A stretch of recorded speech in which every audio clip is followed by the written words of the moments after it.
Hey guys, Russell here. Today I'm working on a 1991 4runner, and I'm going to show you what my problem is, and then I'll show you exactly how I'm diagnosing it. Now I haven't figured it out yet, haven't fixed it yet, but along the way I'm going to make some clips, hopefully upload a video at the end, because I wasn't able to find anything like this exactly on YouTube, and it's a 91 specific, so there's a couple things that are a little different. So check it out. I have my 1991 Toyota 4Runner, and I did a transmission swap. It wouldn't engage reverse, so I went and got a used transmission and put it in.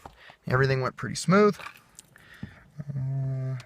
but it won't start, so check this out.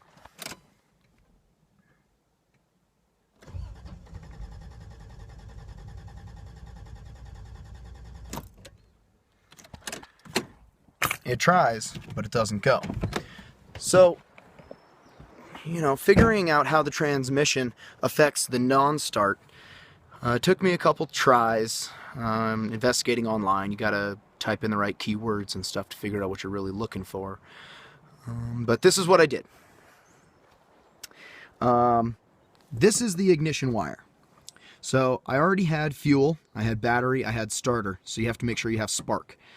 This ignition wire goes to the center of the distributor, and it actually is the main voltage charge that gets distributed by the distributor. So you know that you're going to get constant spark on this particular plug, where you would only get periodic spark if you pulled one of the cylinder specific plugs. So I like to use the ignition wire here, and you're going to want to situate this somewhere close enough to a metal object where it will arc, but make sure that it's grounded somehow. So I can see that all these metal pieces are mounted to the fender and the body, and so that's considered kind of a body ground. So I use this right here, and what I found was that my ignition system would only spark one time, and then it seemed as though the computer would prevent it from sparking continuously.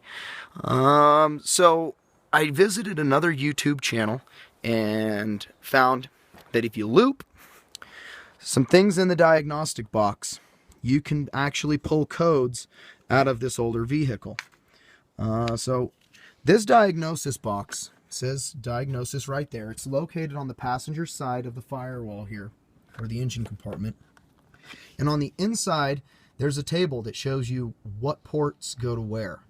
And what we're going to do is we're going to loop E1 to terminal Te1. So I've bent up a small short wire here, and I'm going to loop those two circuits together. Now that's going to allow us to turn the key to the accessories or on position and read codes on this. So let me show you what that looks like. The check engine light is going to flash a series of flashes. And this particular code is a 12, so it'll show me a 1, and then it'll show me a 2. Then it takes 4.5 seconds and it recirculates. Then it shows me a 1. Then it shows me a 2. So hopefully you guys were able to see that. And that's kind of where I'm at. I looked on a couple websites, and engine code 12 can be a couple different things.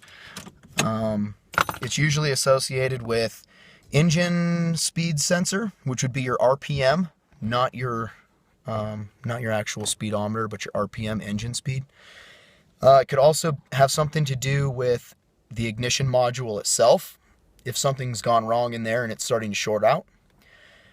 And also just the ECM overall. So for example, if the computer's starting to go out, or if it's stuck in fault mode, it's continually reading this code 12 because the computer is shot. This vehicle ran when I brought it into my yard.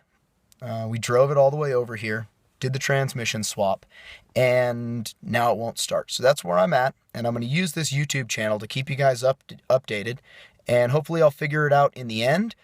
But one thing I did find is that one of the electrical clips on my transmission didn't fit back together very well, and it was because this bad boy here was lodged into one of the female terminals on my new transmission.